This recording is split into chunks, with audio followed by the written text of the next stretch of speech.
سر جھکانے سے نمازیں ادا نہیں ہوتیں، دل جھکانا پڑتا ہے عبادت کے لیے۔ مقدر اتنے بار بدلتا ہے جتنے بار بندہ اللہ پاک سے رجوع کرتا ہے۔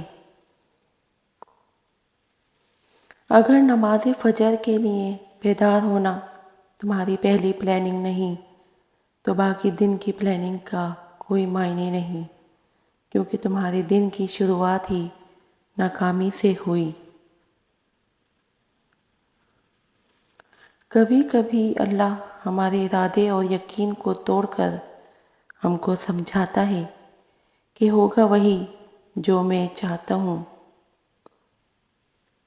اللہ پاک کا بنایا ہوا ہر شخص مکمل اور خوبصورت ہے، بس خامی اور کمی تو ہمارے اخلاق اور رویوں میں ہے۔ اللہ اپنی طرف آنے والا راستہ اس کو دکھاتا ہے جو اس کی طرف رجوع کرتا ہے۔ آپ کی بہتری کس میں ہے، آپ کا رب بہتر جانتا ہے۔ نبی کریم صلی اللہ علیہ وسلم نے ارشاد فرمایا، جب تمہارے غم بڑھ جائیں اور تم ان غموں کو ختم کرنا چاہو تو مجھ پر درود بھیجو، یہ تمہارے غموں کو ختم کرنے کے ساتھ ساتھ تمہارے گناہوں کو بھی مٹا دے گا۔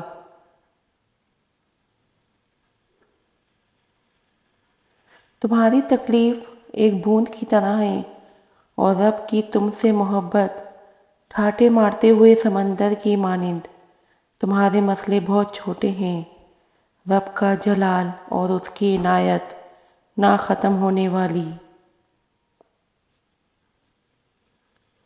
توکل، اللہ پر یقین کرنا ان چیزوں کے ہونے کا بھی جو بظاہر ناممکن نظر آ رہی ہوں۔ ہمارے مانگنے میں کمی ہو سکتی ہے، اللہ کے دینے میں نہیں۔ بہترین فیصلہ چاہتے ہو تو سب کچھ اللہ پاک پر چھوڑ دو۔ اپنے اندر پرندے کی طرح عاجزی پیدا کرو جو آسمان کی بلندیوں کو چھو کر بھی گردن جھکا کر رکھتا ہے، اور بے شک عاجزی اللہ تعالیٰ کو پسند ہے۔ اگر زندگی عارضی ہے تو مشکلات بھی مستقل نہیں، بس تم اپنے رب کے شکر گزار رہو۔